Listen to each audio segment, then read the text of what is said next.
It's January, and you're thinking, wouldn't it be great to start a garden? Man, I would love to have my own fresh vegetables and herbs, but I'm not really sure where to start. Okay, let's do some investigating. I'm sure there are a number of things we need to think about before we can even get started.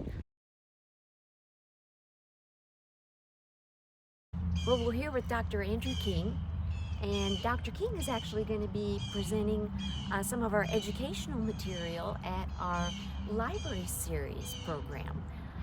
And he'll be talking about waking up your garden. So, Dr. King, tell us a little bit about yourself and what you're doing. Yeah, thank you.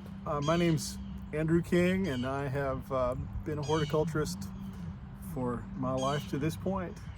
I'm fourth generation. My great-grandfather started, and my grandfather and my father after him, and so this is all my family's ever known. I'm an assistant professor at the Research and Extension Center in Overton, Texas A&M Research and Extension Center in Overton, and I've been there for about a year and a half. I work on ornamental plants, but when you're in horticulture, and especially when you have a retail background, you sort of do a little bit of everything. That sounds great.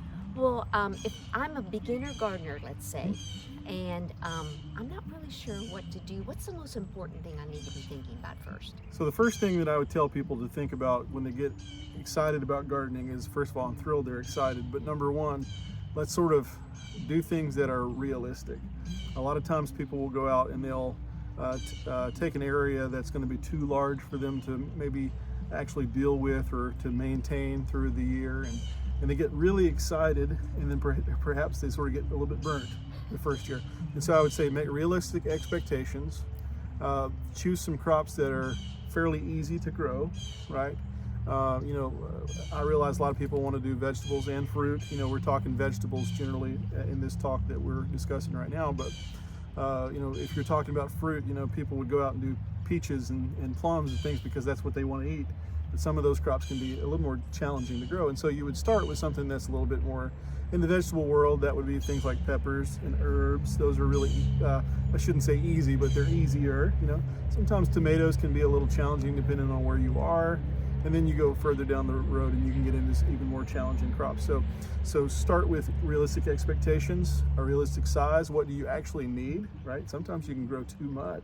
Right, yeah. And you then can't eat it all, then you're bugging all your neighbors. That's right. Would you please take some of this from me? And so you've got all of these crops, and you want to be able to utilize them properly. And then after that, you're looking for a space that has full sun, that you can get water to easily, and that will drain, that won't sit there and hold water. And after that, everything else is sort of tumbles down from there. But those things are the most important things to start with immediately. Well, that's really interesting, and I'm looking forward to your talk at the Tyler Public Library. Yes. Where Master Gardeners is hosting Dr. King, and he'll be talking about waking up your garden, and he'll be mentioning a lot more about planting and things that you need to get ready for. Absolutely. So hope that you can join us, and we'll see you then.